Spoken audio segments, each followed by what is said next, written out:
Another KET webinar tonight. Really exciting. We've got over 200 people registered tonight, again from all around the world. So it's fantastic to be able to welcome you all as we listen to Jack Bowsher. Fabulous having Jack with us tonight, talking about Meiktila. And you've got, if you're been on this webinar before, you know what to do. Just stick stuff in chat. If you've got questions, then stick it in Q&A, and at the end, Jack and I will do what we can to answer any questions. If we can't answer them tonight or we don't have time, then we'll do them remotely and put them on the website. And lots of old friends joining. Fabulous to see you all. Tell us where you're from. That's always exciting as well. Well, I'll now hand over to Sylvia May to get the ball rolling. Well, hello and welcome back, everyone, to another KET webinar. We've had a bit of a gap this summer. A couple of months has gone by when lots has happened in the KET camp, I must say, since we were last together. And I'm looking forward to keeping you abreast of all of our developments in the coming months.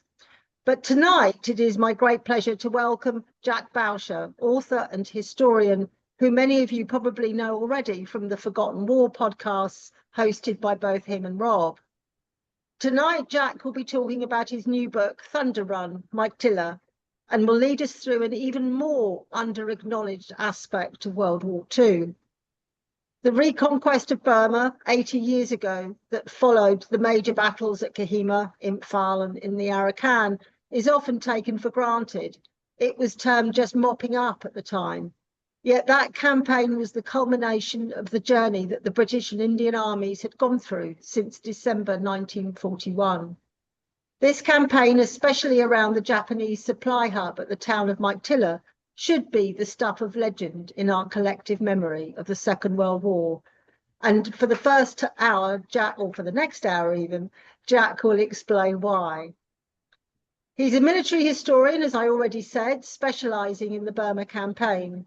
Growing up in West Kent, he was drawn to this topic because of the stories of the 4th Battalion Royal West Kent Regiment, who, of course, were part of the siege of Kohima.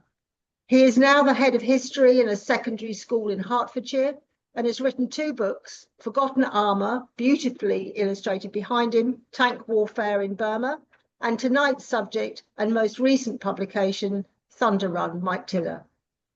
As always, please feel free to use the chat button, as Rob has said, and if you have any questions, do please put them on the Q&A, and Rob and Jack will take them at the end if time permits. If not, they will answer them over the weekend when they never stop working. Now, to get the evening started, here is the inimitable Dr. Robert Lyman, who as ever will bring his own much admired perspective to the evening. Over to you, Rob. Thank you, Sylvia. And there's not much really that I want to say to introduce Jack. If you haven't come across the Forgotten War podcast, then please do write it into Google, search it out. Jack and I are probably halfway through, or maybe 3/4 of the way through 1942 at the moment, the Burma Campaign, and we're trying to do a deep dive into a campaign that is only superficially considered by most commentators. I'm absolutely delighted to welcome Jack tonight, not just because he's a good bloke, but because he's written 2 smashing books. And I'm just going to repeat the enthusiastic promotion of these books by Sylvia, because I think they're absolutely amazing. For those of you who know me, you've heard me whinge for many, many years about there not being enough books on the Burma Campaign, certainly not anything on Meiktila. Well, the book that Jack has just written, Thunder Run, is the first book ever to consider Meiktila in its entirety. It's very well written, it's well researched, it's fun to read. And I'm absolutely delighted that it's out there. It should be on your shelves. His previous book 2 years ago was on Forgotten Armour in Burma, and it's extremely good as well. It's a very good encapsulation of the entire Burma Campaign story. And Jack is, when I give him a chance, is working on a new book on 1942. Jack, you're very welcome. We're looking forward to your presentation. I'm going to hand over to you now to take us through the Thunder Run. Yeah, of course. Thank you so much for having me. Sylvia, Rob, it's really, really kind. First of you to invite me on in the first place. Really, really, really good. And it's wonderful to be on. This is a legendary thing as well, and the charity in general is a wonderful, wonderful thing. And I really appreciate everything that you do for the people of Nagaland, and also keeping the memory of the people alive that started this up. Also, Heather, there's a lot of names I've just noticed on the chat. So Joe, Darren, Satbir, and so on. Thank you so much, obviously, everyone, for coming along. But the other tagline I sometimes put with the book is, "This is the greatest battle that people have never heard of," I think is the other thing. I really, really hope that you take out of this just really what it is that drew me to the subject. Because, I wrote a short chapter on this in the first book, but I had to go back to it because it was such a good story that I had to get over with, in just however many thousand words it was for that chapter. That was never enough. I had a hunger to finish that story, or at least to go into that story in greater depth. But by far the first thing I think we need to just think about is the fact that, where actually is Meiktila? These guys have just found it. It's a couple of miles down the road. And they're on their way to find it. And that's where we're going to go right now. So here is a map of Burma. Now, obviously, the CBI theatre, I suppose, is what this really is. And lots of you here on, this very learned audience, you are all experts in the Burma Campaign. But just so that we're absolutely clear, what we're talking about really here is this area is the sort of the main focus of what I want to talk about. And this specifically here is the Thunder Run of the 21st of February to the 3rd of March. And that includes the battle to capture the town. But there is also the period afterwards, which I'm just as interested in. So, and the interesting thing about the term Thunder Run, and I start the introduction by saying this is partly Putin's fault. I was doing my master's where we were talking about the Thunder Run to Baghdad in 2003. I was doing reading for my dissertation about tank warfare, so this topic came up. And also Putin was failing to get to Kyiv from the north, from Belarus. And it was this comparison that myself and my cohort on the course, we all compared what Putin was doing wrong, what the Americans had done right in 2003, and in my head, what Slim, Mesavy, and Cowan did right at Meiktila, because those different operations all have similarities and differences. And then there's the town of Meiktila itself, and a distinctive characteristic of it, apart from the fact it's in the central dry belt of Burma, which is one of the reasons why it was such an important objective, is also the sort of the two lakes that divided most of the town. The main part of it is to the right-hand side of that map, the east of it, and then to the left. It's a smaller portion of the town, but was a part of the garrison, and so on.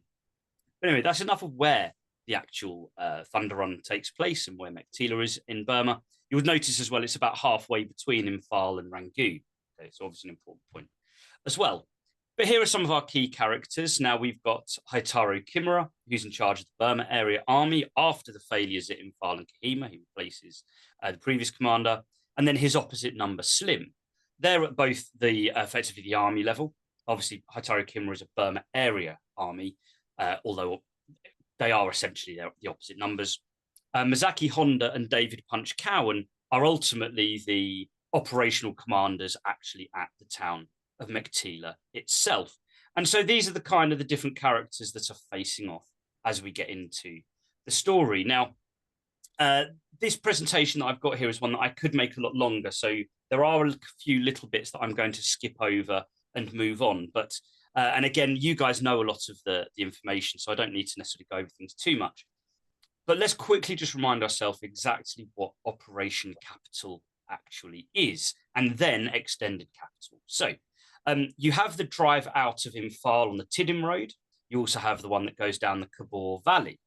So there's this double-pronged assault, essentially to get to Kalewa before the end, to get across the Chindwin before the end of the monsoon, and avoid the Japanese digging in the hill, the Chin Hills, and so on, and therefore making an operation in the early 1945 through those mountains much more difficult.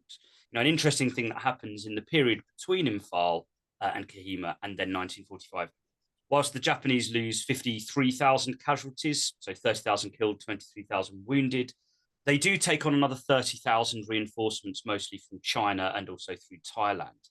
So whilst they don't completely replace their losses, and the replacements are certainly greener than those who Renya Mutaguchi took into Nagaland and into Imphal, it's not like the Japanese have not taken on reinforcements, and as many of you will know, how fiercely they will fight.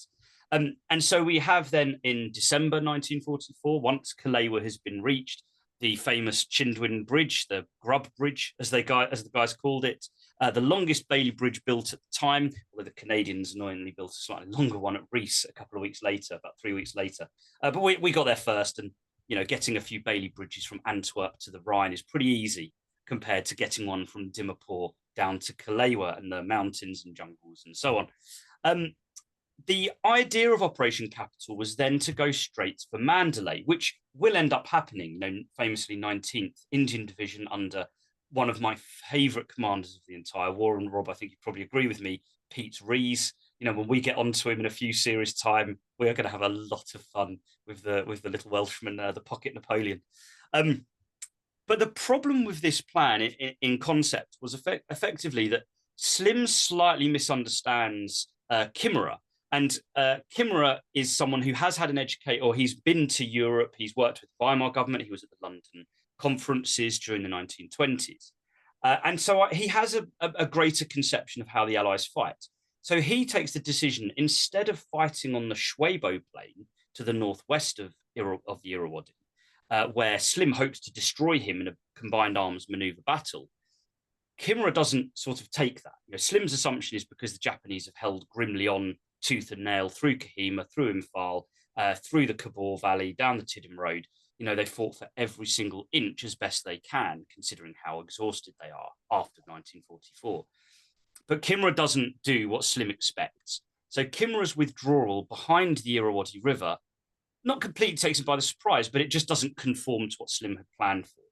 And so Operation Capital needs to be changed into Extended Capital, which is where 4th Corps goes down the Gangor Valley and then hooks across from the as the Gangor Valley debouches onto the central plain further 90 miles further south than Mandalay, or south west. And then they appear on the Irrawaddy sort of at the end of January, beginning of February.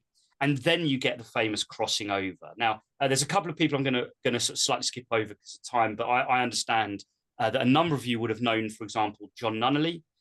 He's one of the first characters in the book, and I follow him with the 11th East Africans down the Kabul Valley. Also, Donald Dixon, who's one of the men who builds the bridge over. He's one of the Royal Engineers who builds the bridge over Kalewa. I also do follow the Lashai Brigade, obviously a really important part of the Imphal Kohima story as well, under another guy, that Philip Merindin, who I love Merindin because he does a really, really effective long-range penetration when he'd previously been told that he was too old to be a Chindit.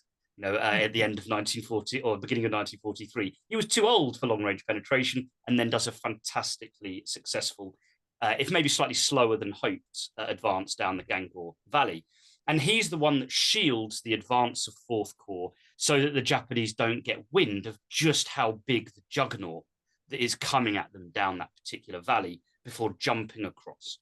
Now, the important thing as well about this, about the Thunder Run here, and I've come forward to the sort of crossings here of the Irrawaddy. Oh, and apologies, again, I understand that, oh no, that's the next slide, sorry. There's the crossing of the Irrawaddy as well.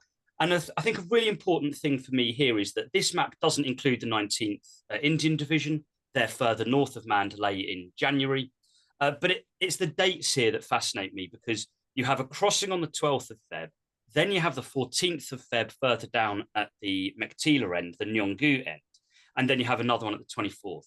And you can see here Slim is living out the quote that's on screen: hit the other fellow as quickly as you can, as hard as you can, where it hurts him most when he ain't looking. And you've got the punch on the 12th, then the 14th, and then the 24th again. By having the Meiktila Nyonggu crossing in the middle of that sequence, you have this thing where the Japanese are being sort of tempted towards the 14th. But the third crossing, because remember, 19th Indian Division are off this map, there are 3 divisions crossing at Mandalay. That is quite obviously the target. And that's the really important point to say here.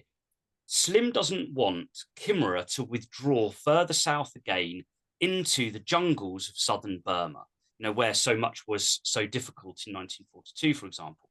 That will hand over all of the advantages back to the light infantry sort of doctrine effectively, and slightly simplifying there, but the light infantry Japanese army, they want to fight in jungles, not on desert plains like this. They're defending the Irrawaddy because it's an obvious place to defend. But Slim wants to capture Meiktila because it will bottle up the Japanese inside the central plain. Okay, remember in Operation Capital, Kimura had successfully withdrawn south across the Irrawaddy. Slim doesn't want that to happen again into the south of Burma, into the jungles. So the Meiktila operation is really, really important. And all of the deceptions to suck the Japanese up into Mandalay, including the timing of these crossings, is to make sure that Kimura's Burma Area Army, or at least the 33rd and 15th Armies, are trapped in the middle of the central dry belt, where Slim can use his tanks, artillery, and air power to destroy them. And so one of the things that I say here is that that I feel here is that Slim is kind of almost echoing Nelson and his desire to annihilate the enemy. He's not interested in territory for the sake of it. Meiktila is not important to him because it's not a phase line or something like that with some arbitrary reason to capture it. He's trapping the Japanese, and then 33rd Army and 4th Corps, they're going to crush the Japanese between Mandalay and Meiktila. The hammer and anvil metaphor that Slim absolutely loves. He uses it in, I think, about 3 times in Defeating to Victory. I'm sure literally every single person here has read at least once, if not multiple times. And again, there's a couple of things I'll slightly skip over here, but I do, for example, talk about John Henslow, which I think a number of people who are here today knew him when he was still alive, and of his exploits crossing the Irrawaddy. He's one of the characters that I really follow. I use him in both books because he's such a wonderful man. And I also love that picture of the exit onto the, I think that's Beach B4, and that's the 2nd or 3rd wave with one of the Punjab battalions going ashore. But just shows you actually how difficult that crossing would have been if they hadn't managed to pull it, or well, how difficult it was, considering the plunging fire that could have got down onto those beaches by the Japanese. And again, apologies, I am slightly speeding up this bit to get to the main point, because this really is what you've all signed up for. So this is the Thunder Run and the battle for Meiktila. So there's the classic picture at the bottom left of your screen. I've always loved this picture, been massively drawn to it because it says so much in this picture. One of the taglines on the cover of the book is, it's slightly bold of me, but this is the greatest combined arms maneuver battle of World War II. That's I am being a bit dramatic, I'm not going to lie. But this picture, I think, typifies it. Firstly, that Burma is not just monsoon and jungle. That is, in fact, a mug of mine that I own. Burma is not just monsoon and jungle. And you can see that here. This is clearly a desert. People described it as a desert Salisbury plain. And whilst it's particularly flat where that photo is, it is also a lot of rolling hills. There's dried up chungs that cut up the some of the terrain. You can sort of see that in the image. Again, when it's at your end, I don't know how clear this will be on viewers' screens, but you can see the way that the sort of dried up riverbeds and so on there are cutting up the landscape along the edges of the main road route that I've marked with the arrows, because the arrows roughly follow the actual the roadways that existed at the time. And there are a number of sort of eyewitness characters that I follow in this, and one of my favourites by far, and Rob, again, I know you love this book. It's a wonderful book by Miles Smeaton. He commanded Probyn's Horse in this operation, one of the 2 regiments. He describes the Thunder Run when they're charging for Meiktila before the Japanese can organise a proper defence. It was a thrill not incomparable, perhaps, to the excitement of a cavalry charge of the old days, yet it was a cavalry charge of today, and a great thrill indeed to be able to move like this, unfettered by our responsibility to the infantry. I sometimes liken the way he approaches this as he gets his Scots Grey moment, the famous painting of the Scots Greys at Waterloo, the snarling horses, and the red coats on horseback with sabres drawn. He gets that moment, I think, in this battle when he does what he does, as we'll get to. But this is that initial phase, but let's start to get really into the story here. And so I'm going to slow down a little bit now, and apologies if I've gone through those first stages quite quickly again. Because really this is what we're here, what everyone I think is signed up for. So the whole point of the Meiktila operation is first to capture the town of Meiktila, but then also hold it to destroy the Japanese as they then offer themselves up to David Cowan and his 17th Indian Division and the 255th Indian Tank Brigade. Now, most of the journey is generally actually reasonably good. You know, a point that I worked out when I was doing my research and so on is roughly this main road, roughly speaking, is the boundary between 28th Army, which is mostly responsible for Arakan. And again, you know, Lucy Bettridge Dyson's wonderful book, Jungle Commandos, has just come out as well, that you know, I think Rob and I would both recommend. That covers sort of the 28th Army story. That's not really a part of what I'm saying here, but it is very important. The air supply that will supply this operation is a huge sort of bonus that is, or one of the requirements of the third Arakan campaign. And that's what keeps this operation moving, the constant air supply. Because what Slim, Messervy and Cowan plan here, that say, for example, Putin got wrong in Ukraine in 2022, what maybe Operation Market Garden perhaps gets wrong as well, is that they have no intention whatsoever to leave a supply line behind them when they get to Meiktila.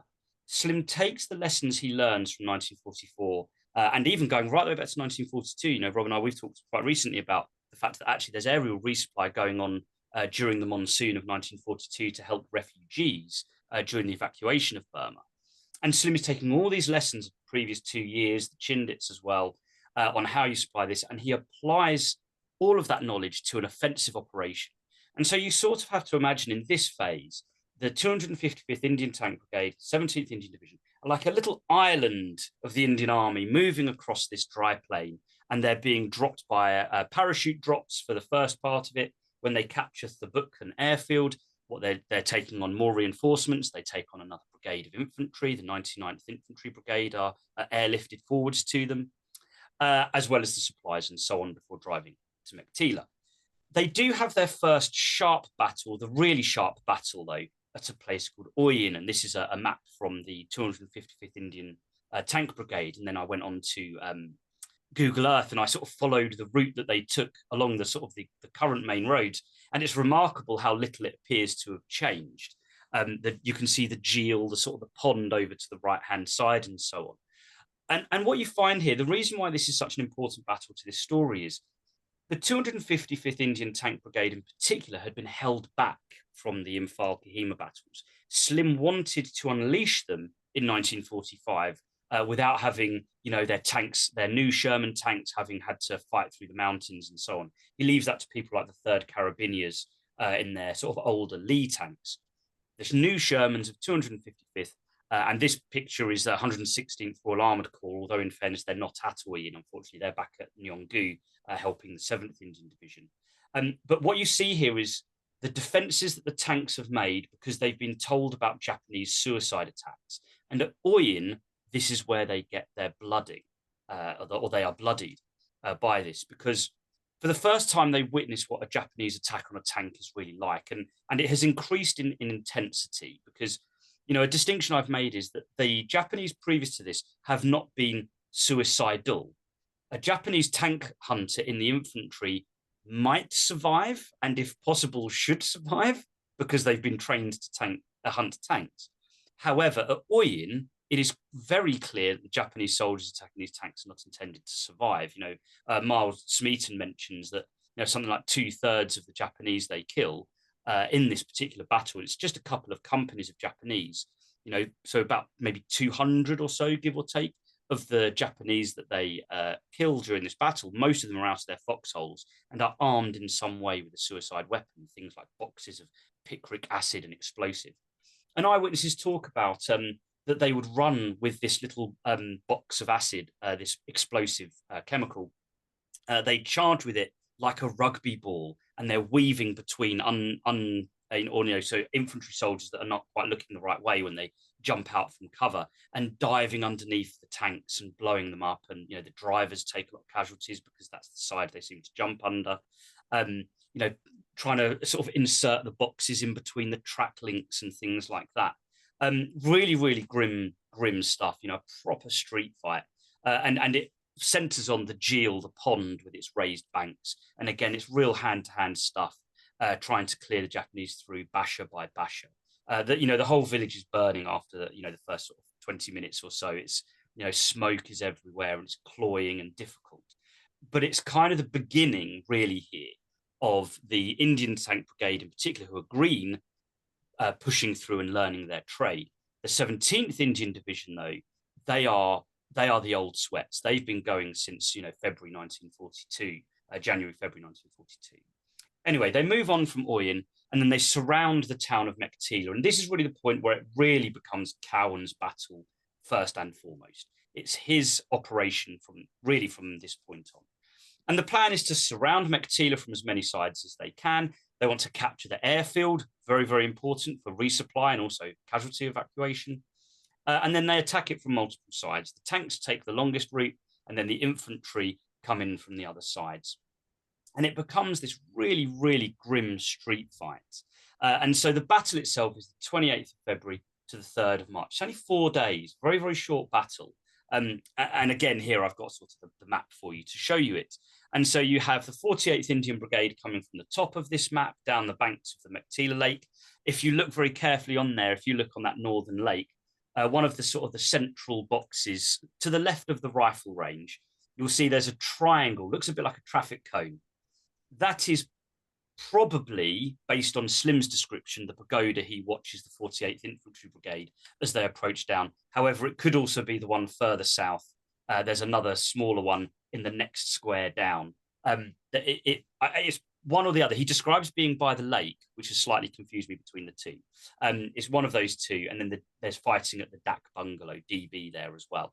But they crush it from these three sides. And one of the things, and again, Rob, I'll try to do this as quick as I can, Sylvia, but I do have a piece of footage as well, and I won't go through all of it because it's 2.5 minutes worth here, but just to give you an idea of what the battle is. So, you've got infantry coming forwards. This is obviously the 3-inch mortars that are backing them up. But then the crucial part is the way that they use tanks throughout this battle. So it's infantry riding on the tanks, and then they're using them to maneuver to where they need to do, and then engage the Japanese as they find them. Now, this part of the battle, this film footage is taken on probably the 3rd of March, might be the 2nd of March. Okay, once they've surrounded it and they're getting into the town, into the town itself, because part of that footage, sorry, I meant to, there we go. Sorry, I wanted to move on one more bit to bring it forward to the bit where they're coming through the town, because you get an idea of the architecture. This is not a traditional sort of Burmese wooden huts, bashers, although the edge of the town is like that, periphery. But the center of the town, where the main Japanese resistance here, which is mostly Japanese line of communication troops. There's a hospital where, Gurkhas have to fight through quite grimly, room to room. Japanese soldiers are given weapons in their beds to fight from and that sort of thing. And they go through and they capture the railway station, which is a big part of it. There's really heavy fighting in the railway station as well. And, this particular shot really reminds me of pictures you see of things like Stalingrad, obviously not on the same scale. And again, this piece of footage is sort of in the edges of the town as well, and the tanks engaging a village that's burning. But anyway, so here you go. This is some still images that make it maybe a little bit clearer, depending on how well that came out. But it's just really to give you an idea. This is what the Battle of Meiktila looks like, if you see what I mean. And I thought what I'd do is to quickly share with you maybe 2 particular stories. Now, some of you may be very familiar with this, so apologies if you're very familiar with these. So this is Lieutenant William Weston and Naik Fazal Din. So the 2 Victoria Crosses on the 2nd and 3rd of March, 1945. So Fazal Din is an incredibly famous one because he's the soldier who, when a Japanese officer and some other men charge out of a bunker, and Fazal Din is stabbed through the chest, and in the Victoria Cross citation is the point comes out through his back, through his uniform, and the point is seen through. He wrestles the Japanese officer off of him, removes the sword and kills the Japanese officer, and then helps a friend who is also in a hand-to-hand fight before he then takes himself off sick and dies a few hours later. William Weston as well, another one. He very selflessly, he's only 21, you can see how young he is in the picture. He takes, when a Japanese bunker opens fire on some men, they thought it had already been cleared, it hadn't. He charges the bunker, and as he approaches it, he's hit by some machine gun fire or rifle fire, and he sort of drops at the entrance to the bunker. And instead of trying to get to cover and safety, he removes a grenade from his webbing and rolls himself into the bunker and blows it up, killing himself but also neutralizing the bunker in the process. But through these kind of men's bravery and a few thousand others, a couple of brigades and the Indian Tank Brigade as well that are doing this, they do manage to crush the city in those 4 days and capture it. But now what they need to do is, if we remember, the whole point of this operation is for the Japanese to come to Meiktila and be destroyed. And one of the reasons for that is because Meiktila is a supply hub. It's got extra ammunition, machine guns, ordnance, and so on. And so and also all the roadways, the railways pass through it. And so what they need to do is they need to actually then, the Japanese will have to capture it back. And Slim, Messavi, Cowan, they know this.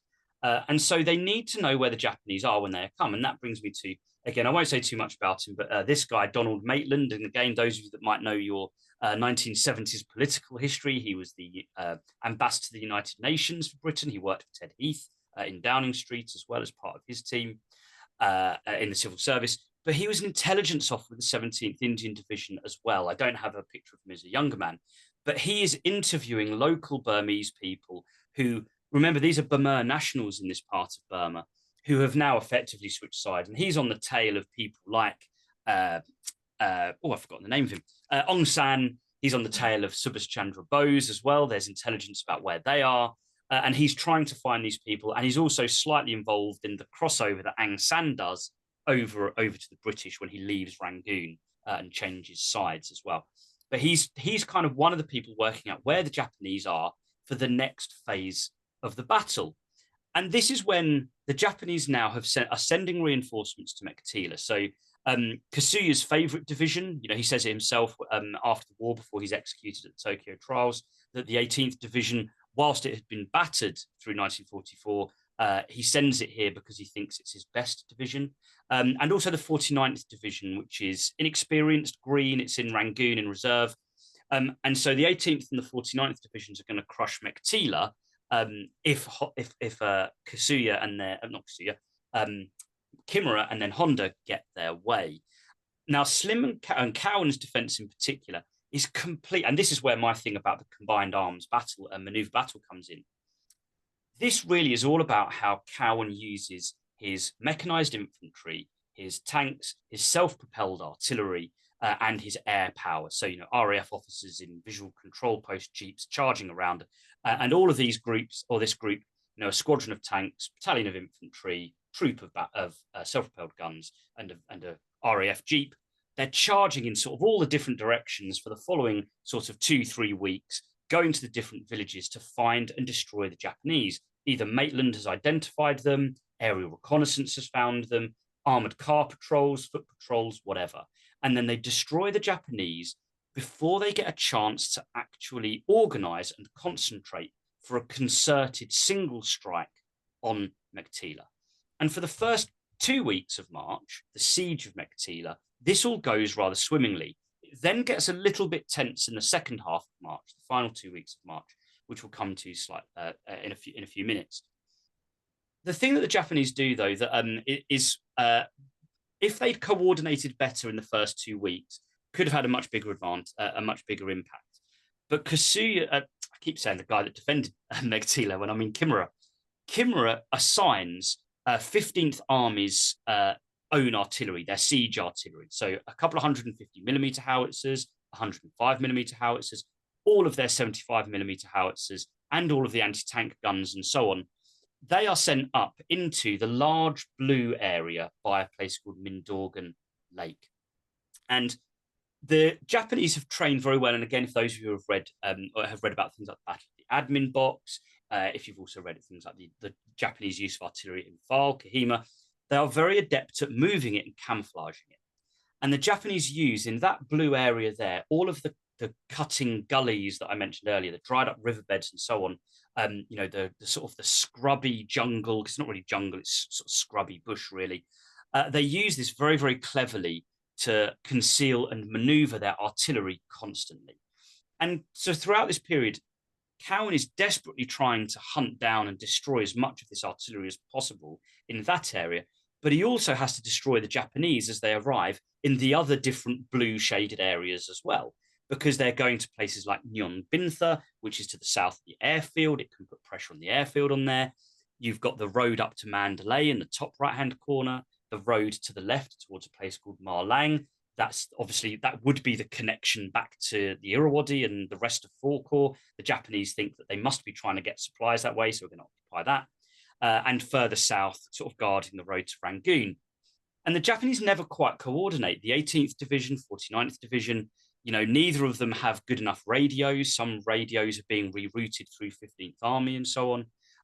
Honda is only brought in midway through March, and he's the first one that is told to make both of the divisional commanders to actually do as they're told, because they're both operating too independently. And for those first 2 weeks, Cowan is able to do exactly what he wants. And what these operations look like are in these photos here. Infantry that have gone with the tanks towards towards a Burmese village occupied by the Japanese. They plaster it with RAF bombing, so things like and United States Air Force Thunderbolts, RAF Hurricane Mark IIDs. They're using the self-propelled artillery and the artillery that's the field artillery that's also in the center of Meiktila as well. They're using it to plaster these villages and then send in the tanks and infantry to clear the Japanese. But then the crucial thing is that Cowan then pulls them back into the perimeter of Meiktila. Because remember, the key thing for Slim, Mesavie, Cowan here is not to occupy these villages, which the Japanese think they are. The Japanese think they're capturing. In their POW reports that I looked at to write this, they say that they are capturing so-and-so village. That is not what Cowan is up to here. He wants the Japanese to occupy those villages because that offers them up for destruction. He has every confidence in their ability to go to a village 2-3 times every couple of days and destroy the Japanese. Another 100 here, another 100 there, a couple of artillery pieces, another couple of anti-tank guns. Because a crucial thing I've not mentioned, but it's quite important, the Japanese anti-tank artillery hasn't really moved on since 1939-40. The biggest caliber they have is the 47mm anti-tank gun, and that was invented that was brought on because of the Battle of Khalkhin Gol against the Soviets in 1939. And whilst they're building a 47mm, the Allies were already beginning to design and bring in things like the 6-pounder, which is 57mm. So it's even at the beginning of the war against Japan, they're kind of a generation behind where the Allies are in terms of anti-tank technology. And they don't ever really update it after that. So when these Shermans are coming into these villages, if the 47mm gun can hit it in the flank or the rear from close range, then yeah, they can do some damage. They can destroy tanks, and tanks are destroyed. But generally speaking, because it's this big dry belt, they often end up identifying the anti-tank guns at a distance. The anti-tank guns may open fire, but they don't ever take they don't take huge casualties. It's only at close range that they really have any sort of success. And so Cowan's plan works perfectly. And crucially, because Cowan is the one sending these sweeps out and destroying the Japanese in their defensive positions in these bunkers, in these villages, rather than the Japanese coming to Meiktila, Cowan constantly or always keeps the initiative, he holds it, even though he's surrounded and 80 miles from friendly troops, supplying on air supply. He is the one that holds the initiative throughout the entire battle, and is what I think is one of the most amazing things. And again, another thing, if any of you have know anything about Cowan, which I'm sure lots of you do, but it's worth saying he also loses his son, who's in the 6th Gurkhas up at Mandalay, in the middle of the battle. In the middle of this crucial battle, decisive to the 1945 campaign. One thing I didn't mention, destroy the Japanese army here, get to Rangoon before the monsoon is crucial. And so this battle, destroying the Japanese for that purpose, is really important. And Mesavie has got the weight of this entire campaign on his shoulders, and he loses his son in the middle of it. Really quite striking. Hugh Pettigrew's wrote a really fascinating book, and Robert kindly lent me his copy of it because it's not an easy book to obtain. He talks about the fact that Cowan did take him off for about a day and basically just clearly spent a day grieving whilst the battle carried on. But anyway, let's carry on because we've got about 5 minutes left, so I want to wrap things up really. There's a couple more characters. I'll skip over these guys. I mentioned Hugh Pettigrew. Jack Scollan's a fascinating guy. Rob, he's the kind of person that we as the Forgotten War Pod and Kohima Educational Trust and so on, we should try and get the IWN to let us have his unpublished memoir and try and edit it and reprint that, or print it for the first time, because it is an amazing thing. Because he is an artillery observation officer against the Italians in North Africa, the Germans in Sicily, and then he comes and fights the Japanese. In 1945, he is an air observation squadron pilot. So he is calling in artillery fire, and in particular, he's hunting Naganuma Force, the artillery to the north. He's desperately hunting them in his little Auster, Taylorcraft Auster artillery observation plane. But anyway, the final part of the battle, really, the final thing that I'll talk about is the assaults that the Japanese make on the airfield. Because when Honda finally grips this operation, he realizes with all of the planes coming in all through daylight, that's the supply line. Cut the airfield, then the British and Indian garrison, Gurkha garrison, they will wither on the vine. And so Naganuma Force concentrates their artillery, 18th Division, 49th Division begin to concentrate more specifically on the airfield. Now, this doesn't mean that the other operations, the big armored sweeps going all around the plain, they don't continue, they do. But the battle really is now hinged on what goes on the airfield. And so here's an aerial photo from 1943 of it. D box is the defensive box looking after the airfield. And that is important because they don't have enough men to make a contiguous perimeter around this airfield. They don't have enough men for the whole of Meiktila. They don't even have enough for this one airfield. Because it's a full-size airfield. It's not like a small strip in the jungle for light aircraft. Dakotas are landing on this. And C-46 commando transports as well. They are landing on here. And so what they have is at night they withdraw into D box, roughly on the apron, and then they're breaking back out and getting the Japanese away from the edges of the airfield. Because the constant problem they have is the Japanese occupy the airfield each morning, or overnight, I should say, as at times it's a whole battalion of the Japanese, and it takes a couple of days to reopen the airfield. Because there are times where they have to go back to parachute-only supplies. And again, I said right at the beginning of this that this is the greatest battle that people haven't heard of. This maybe isn't the right audience for that. You're all very learned Burma campaign enthusiasts if you're here with the Ket.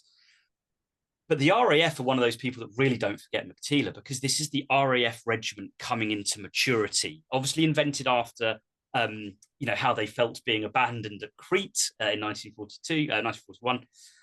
This is them really coming of their own, and they have this as one of their really big battle honours. They really don't forget it, because they're the ones that, at least first thing in the morning, they're the ones that go out to clear the Japanese, and then they often call in support from the nearby infantry brigade. So in this case, a 4th Infantry Brigade, the 9th Infantry Brigade from 5th Division have been flown in as well. They often support the RAF regiment if the RAF regiment haven't managed to clear it on their own, sometimes with a squadron of tanks.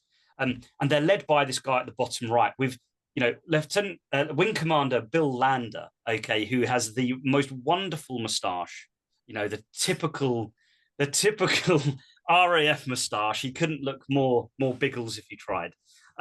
But he is genuinely a hero here. He doesn't need to be at Meiktila. He's a wing commander. This isn't necessarily his battle. But throughout the sort of the RAF regiment, sort of the witnesses and so on, he is there as the inspiration behind them. And he really does lead from the front. And unfortunately, it costs him his life. He is killed clearing Meiktila airfield. When, I mean, in some respects, like I say, it isn't his job, but it's a real inspiration to his men. The other really amazing thing that happens as well is this guy, Ian Fidesz, the military medal, he's the guy with the first aid armband. His Dakota here in the background, and this is his pilot and the navigator. A Japanese anti-tank gun has torn through the top of the engine cowling. It collapsed the undercarriage as they were lining up to take off with wounded on board. And under artillery and long-range machine gun fire, they managed to, Ian Fidesz in particular, he drags all of the wounded off, including one guy, Billy Armour, who, best name, he's in the Indian Tank Brigade, but his surname is Armour. Brilliant. He's actually, as the shrapnel tears through the aircraft, it tears through the top of his scalp, and he hears one of the crew, not Ian Fidesz, one of the crew says to him, "Leave him, he's had it." But Ian Fidesz says, "No, I don't want to leave him to burn," because he assumes that the plane's going to catch fire any second. And he drags him off. And Armour Billy Armour survives the war and then recounts that tale later. But once the Japanese have continued to try to pressure the airfield, the sweeps have continued, and eventually the attrition on the 18th Division, the 49th Division, and also now 33rd Corps coming south from Mandalay. You know, Mandalay fell on the 20th of March, you know, so there's still 10 days or 8 to 10 days of the Meiktila battle going on. And as that's going on, the hammer now begins to come to the anvil in that final week of March. And so eventually the 18th Division in particular have to break off to the east, or they will be crushed. The 49th Division, who have taken huge casualties because, to be honest, because they're green, they're relatively inexperienced Japanese soldiers compared to, say, the 18th Division. They take a lot of casualties. And they both withdraw south to Purebui. And again, now those of you that have read Ian MacDonald Fraser's book, Quarter Safe Out Here, absolute classic. He describes both some of the Meiktila sweeps, a place called Yindor, and also the battle at Purebui, which is really the last stand of the Japanese army. But it does crush them. Now, so the final port, I think, and then they race to Rangoon. That's the final part, and units are leapfrogging. And again, I will quickly skip that because I'm conscious of time. But the last thing I do want to give here is that this quote that I've put here from Miles Smeaton is, I think, really, really pertinent, because if we think back to 1942, 1943, the Japanese Superman myth, by 1945, Miles Smeaton, who admittedly hasn't been through 1942, 3 or 4, okay, so that's an important caveat, I think, but he pities the Japanese. And in this quote, he's referring to those suicide bombers, or those suicide attacks in his men's tanks. Their anguished look of determination and despair, pitting their puny strength against such tremendous force. This desperate form of courage was something we knew little of and saw with amazement, admiration, and pity. The Superman myth was well and truly dead in 1945. And so I think, thank you very much, everyone. Thank you so much for listening. 1 minute over or 2 minutes over. Well done, Jack. Let me just, before we go on, let's just clear up some questions. There's been lots. Brilliant talk, by the way. Satbear asked the first question, why did Kimura use these tactics? I assume, Satbear, you're talking about Mandalay. Is this a consequence of Imphal and Kohima or Allied air power? It's a number of things. He decides that he believes he has the advantage by holding on to Mandalay rather than sending his forces out into the Shrebo Plain, where he's weaker, he has less control of them. They're on the other side of the Irrawaddy, and so on. I mean, the advantage for...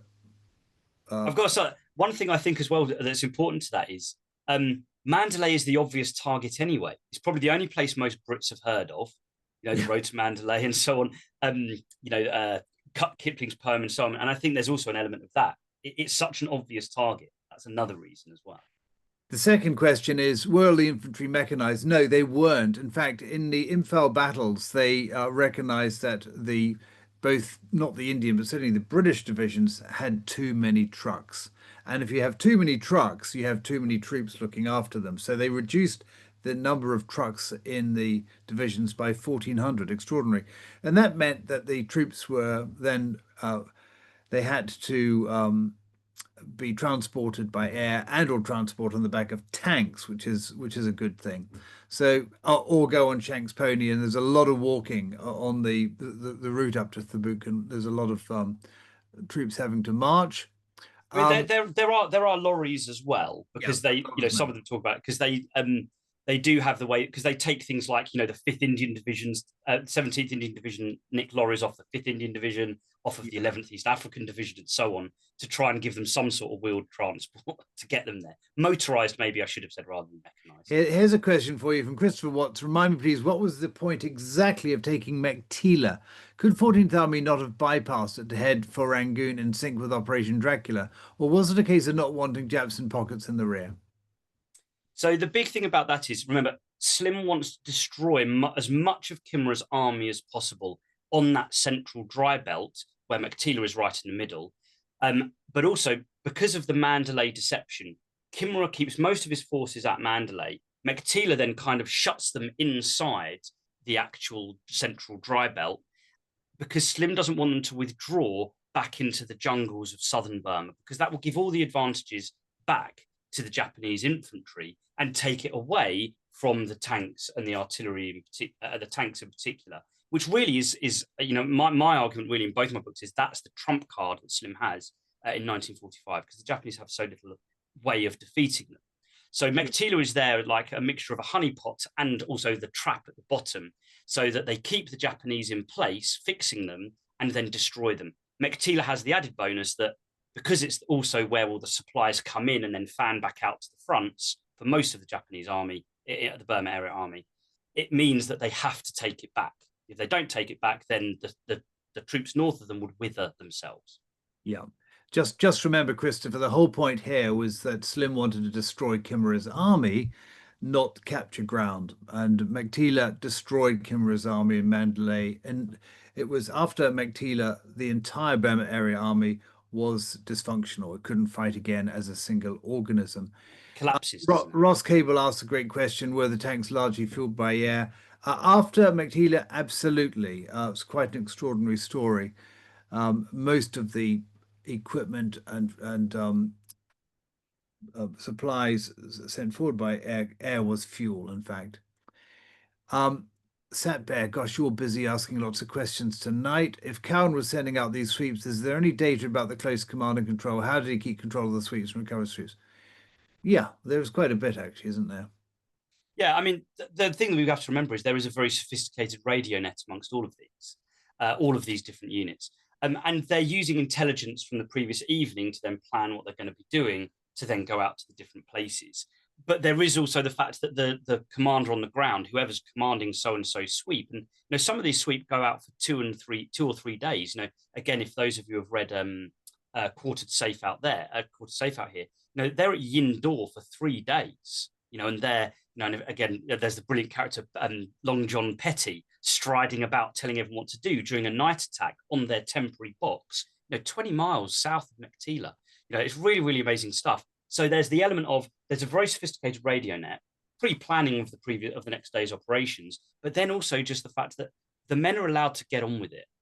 Once the sweep has gone out, there is normally things like the battalion commander of the infantry, or maybe the squadron commander, perhaps of the tank brigade, of the tank squadron that's gone out. Depends on the size of the sweep, because some are very large, some are a bit smaller, but they are allowed to kind of get on with it, if you see what I mean. Another one from Christopher Watts, and don't apologize, Sat Bear, I'm loving these questions. Well done. Christopher says, did Slim later ever compare his main corps commanders at Meiktila, Messive, and Cowan with his other corps commanders from other actions in Burma, Schoonstop and Christensen? Yes, but only in a very gentle way. He never ever criticized his divisional corps commanders. There were a number of letters he wrote to friends during and after the war, which are available in the Imperial War Museum, where he was quite blunt about some, including Christensen, but tonight's not the place to rehearse them. Yes, he was quite honest in private letters. But I think the great success of Slim in 1944-45 was in choosing some quite extraordinary men. And that leads on to the last question, which was, given that Cowan from Tom Richardson commanded his division uninterrupted for 3.5 years, very successfully carrying out jungle ops, combined arms, and amphibia, do you have any thoughts on why he wasn't promoted? He was knackered. I mean,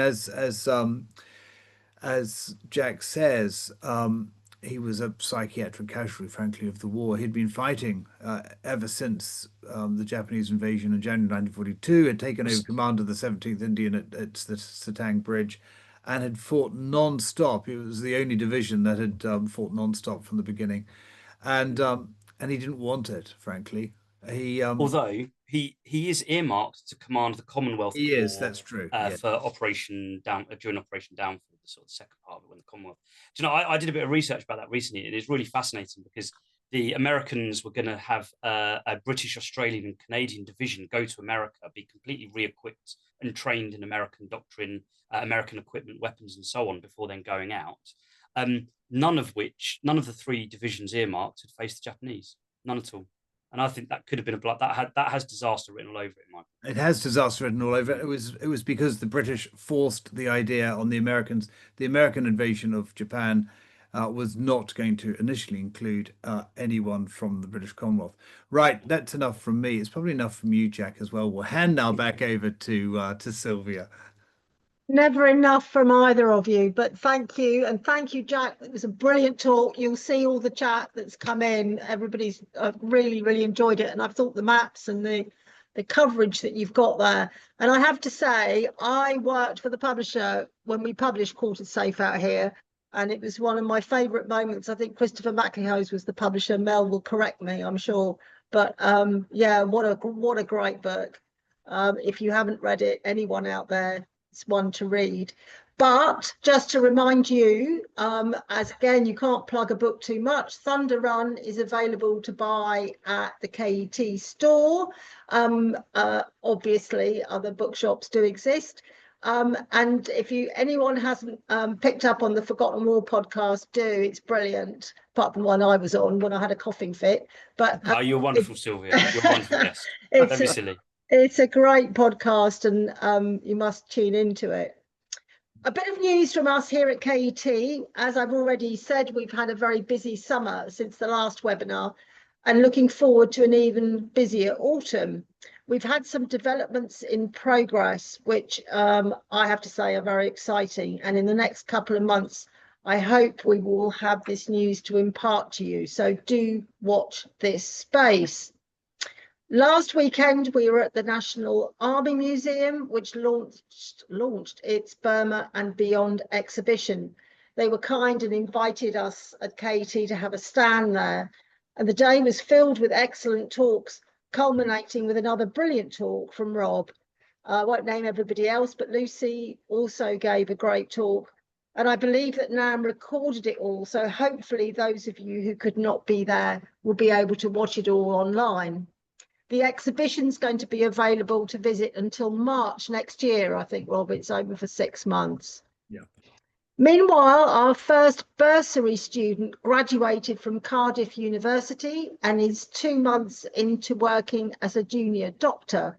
She is currently in the endocrine and diabetes ward and getting used to night shifts, she tells me. We wish her well with that. We now have the recording of our evening in York available to view on our website. It was a hugely emotional evening, and I'm so pleased that we were able to record it for posterity. And to remind you, we are in the process Melissa is in the process of updating the Book of Remembrance. So if any of you still wish to include your family stories, please do email us.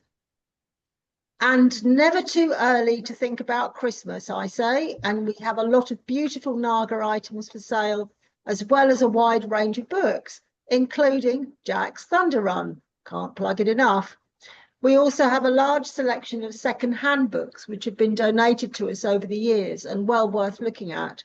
I took them all to NAM last weekend to try our public out on them, and we sold 60% of them. So do hurry while stocks last. The list of books is currently available on our website under resources. Our next webinar is on October the 23rd, when our guest speaker will be Andrew Kilsby, live from Melbourne, who will talk about the uncertain outcomes of downed airmen in the Burma Campaign.